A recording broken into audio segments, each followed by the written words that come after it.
Yeah, Lionel Rose definitely is another Indigenous boxer, Lionel Rose, and Anthony Mundine, who was a former rugby player. And I like a lot of actually old school southpaws for some reason. I don't know. I like Sweet Pea and I like Guillermo Rigondo. I like a lot of their style, just that slick moving, how they're always calm under pressure, and they can box. What's up, fight fans? Welcome to my channel. This is Johnny, and in today's video, I sit down with the number one 126-pound fighter in Australia and world-ranked fighter, deadly, Dana Coolwell. He just flew from Australia to LA as he prepares for another fight against the top prospect, Chop Chop Gonzalez.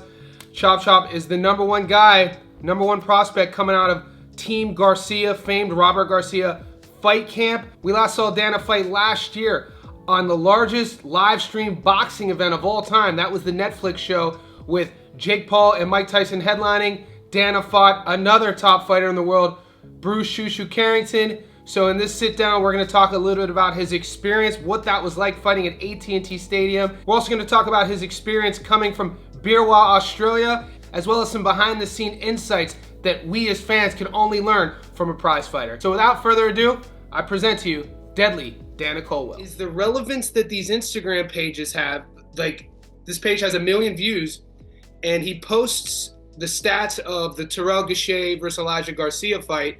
And Yeah. if you watch the fight, Gausha had the knockdown. It's been people screaming it's a robbery, but in the post, he only posts the statistics. He posts basically half the statistics. He leaves out Elijah landing 107 body shots to Gausha's 3. Yeah. Okay.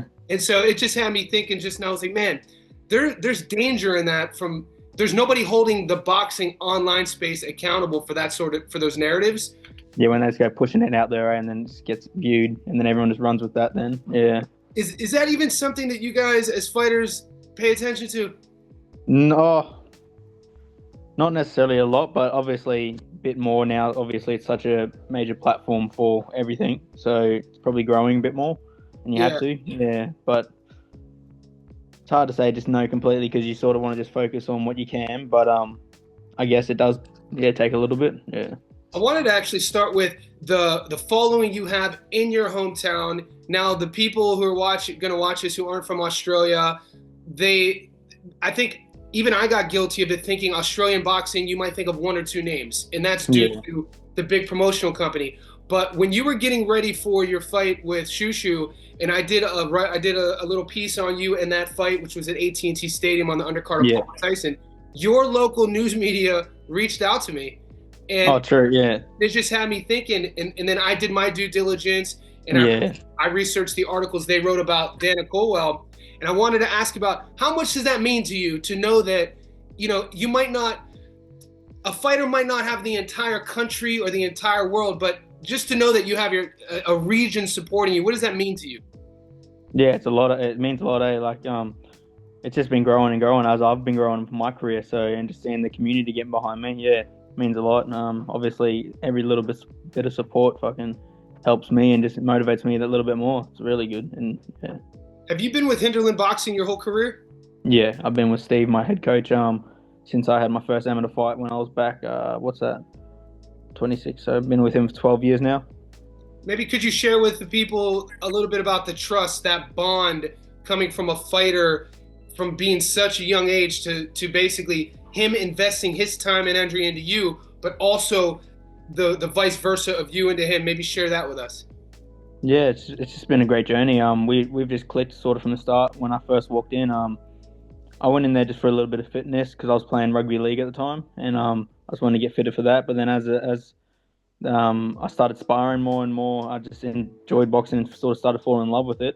Then once my rugby league season finished, went and had my first amateur fight, and then just from then on, we've just built from then on. Went to national titles, went to junior worlds, and yeah, just our relationship has grown over the years, and we just sort of work so well together. And having someone like that in my corner, he'd do so much for me, and vice versa. It's just he's a great coach, a great person, better friend. Yeah, because we always hear boxing fans, they always hear the other side of that. Maybe a coach or a promoter taking advantage of the young fighter. And I always like highlighting when you have that other side a Yeah. fighter, like a Bo Mack, Bud Crawford sort of thing. Yeah. And then you guys kind of grow together. I'm sure he's not this. He's at a higher level now than when he was when you guys first met. So that vice versa Yeah. relationship Definitely. is important. So you got a fight coming up this Yeah. 10 days, less than 2 weeks. Yeah. What's that? 12 days now. Yeah. It's Chop Gonzalez, another top prospect coming out Yeah. of Robert Garcia Boxing. Yeah. Do they just have your number on speed dial? They're like No, I must. 36 Yeah. pounds, Dana Coolwell, boom. Yeah. No, after the fight, yeah, we're looking to get back in there, sort of organise the next fight. But then, yeah, Brad actually reached out to my manager. They're quite close, and then yeah, they offered us the fight, and I was like, yeah, definitely. Want to get straight back in there with another top contender. And obviously someone like Chop, he's up there, one of their best prospects. And this is what I want to do: continue to fight the best I can, and fight the best in the world at where I'm at, and I want to continue doing that. So, yeah, when they offered that, I said yes straight away. Obviously, being back in the States, being at this level, it's making me improve and making me grow as a fighter. Is this fight in Vegas? Yeah, in Vegas. The funny thing is, I was actually supposed to spar Chop last prep, but I think he had his other child, and then that's when I ended up sparring Mark Castro instead. So, although we didn't meet in the ring then, we're meeting in the ring in 12 days now. So, yeah, paths were meant to cross. The other week, I was doing a breakdown of a fighter. He was in his mid to late 30s, and one of the guys on YouTube was asking me about sort of internal motivations within, from a fighter, and it had me thinking about, like, you bring up, you had the fight at AT&T, the huge event. I mean, the largest streaming event ever on Netflix. You got this one. Are you in the moment in such a way of like a conscious awareness to understand that right now where you are, putting your hand up for Chop? If you're ever not that excited, is that when you start thinking that things have changed? It's always sort of been that way. I've always just wanted to fight the best I can at every opportunity, even as amateurs. Did it quite early on in my career, stepping up in a few divisions. But yeah, just fighting the best and just makes you grow. As a fighter, I feel like if you got the opportunity to fight the best, you should test yourself, and that's all I want to do. Yeah, look. So anyone can check your box rec. You lost 2 fights. Close split decisions. One of them against Jake Wiley, who just fought George, who just got a matchloom contract. Another one, I think, against Lucid. It was the Lucid, who was 16-0 at the time. Yeah. I mean, look, if you were to do the maths on the fights that you fight, you don't see a lot of opponents with like 10-48 records. It's a lot of like prospects get tested early and see where we are as a measuring tool. Now, when you see former opponents such as like Wiley performing well, and then Shushu's fighting this weekend on the undercard of Michaela Mayer against Sandy Ryan. Is that motivation as well? Like, I know you guys are former foes and former opponents. Maybe talk about the relationship of sharing a ring with a former opponent in which it was battle, and maybe after that ends, what that's like. Yeah, I respect all my opponents I've fought. Funny you say that. I always send them messages of encouragement too, like saying good fight, and then I get it both back. Shushi actually sent me a message saying I'll be at the fight. Let me know we'll be there, and we'll get the photo because we wanted to grab a photo after our last fight. So we'll grab that. I just like to, I don't have to hate anyone to fight them. It's all business, and I just like to leave it all in the ring. Like I expect their best. They come out and they're gonna obviously try and take my head off. I'm gonna try and take their head off in the ring. But once it's all done, it's all done. Left it all in the ring, and that's what I like. That's what I feel about boxing. Yeah, when you meet somebody who you're trying to teach somebody about the sport, I always tell them they know nothing about the sport. I always tell them at the highest level, it's not necessarily 2 people wanting to cause blood or hurt people. It's almost like problem solving. They're trying to figure out. It's like split second, high risk, high reward decision making. Now, I read an article after the Carrington loss. You spoke about wanting to make adjustments moving forward. When you're talking about these adjustments, are you referencing things you want to do in the ring? Or are you thinking about your fight prep? Maybe something you want to pull back from? Maybe I lifted too much weights here, or I started my cut too early. Maybe talk about those adjustments. Yeah, a bit of both actually. We've timed the prep this better. Timed this prep a bit better, so I'm peaking at the right time. I think I peaked a bit too early last time, and maybe I was a bit too light too early. Like coming into this week, I feel a lot better than last prep. got a bit more energy, energy wise, and yeah. And as far as the fight, just having a better game plan and sticking to it better, and not sort of letting everything get to me and get to my head. Just stay focused on the goal at hand. When you're in between rounds and your coach is giving you advice, and I mean, if anybody reads anything about how our mind works and how we're able to compute data when our sympathetic nervous system is in overdrive, fight or flight, it's really difficult for people to focus and then make decisions normally, let alone in a fight. Yeah. In front of like 50,000 people or however many people were there. What's that like? Now, is it up to you totally as the fighter when your coach is saying, hey, circle this way or circle this way, or he's landing that, maybe feint a little bit more?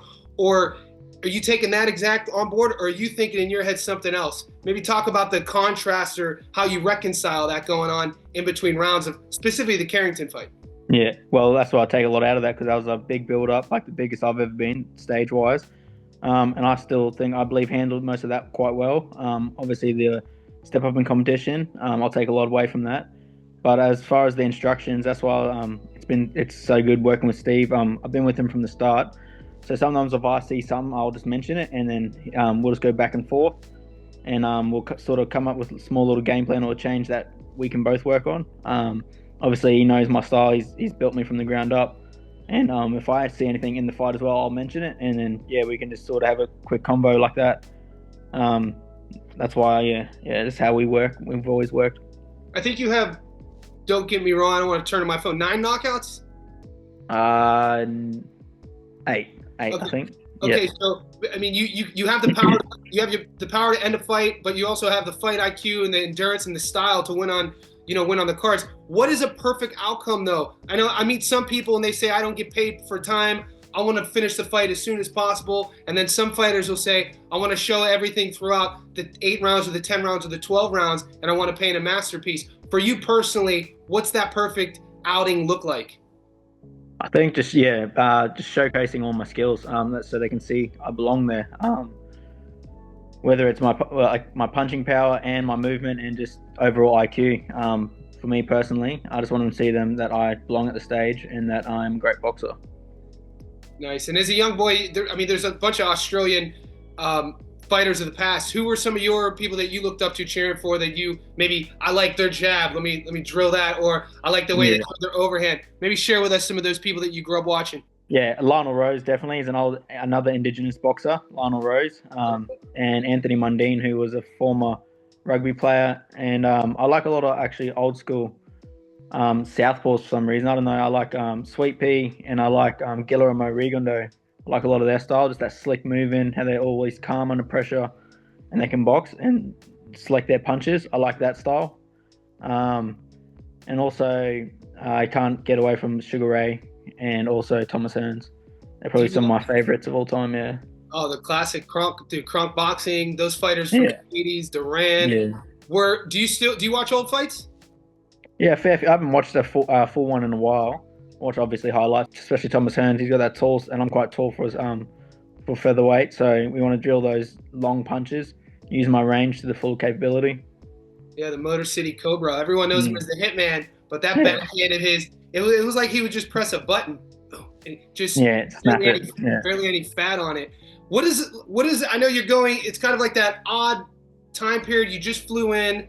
You're over a week away. When do the butterflies set in, or just sort of into myself, especially closer to the fight. Got my switch here. I like to sort of just chill, just get my mind off stuff. Otherwise, it just happens. Like you go with the fight, and I don't want to think about it too much, too far out. Otherwise, you burn yourself out, I find. So I just try and keep myself busy. Obviously, training in that right now, it's keeping me busy. But I got 2 more spars, and I'll sort of start to freshen up this Friday, and then I have 2 days before I fly out. So I fly out on the Sunday 30th here. Just from LA to Vegas. Yeah, LA to Vegas. Yeah, so that's a quick flight, I think. Yeah, short flight. When you said you have a couple more spars, do you know these guys that you spar? Or do you just kind of put them? I had Carlos Castro today, and I got him again Wednesday.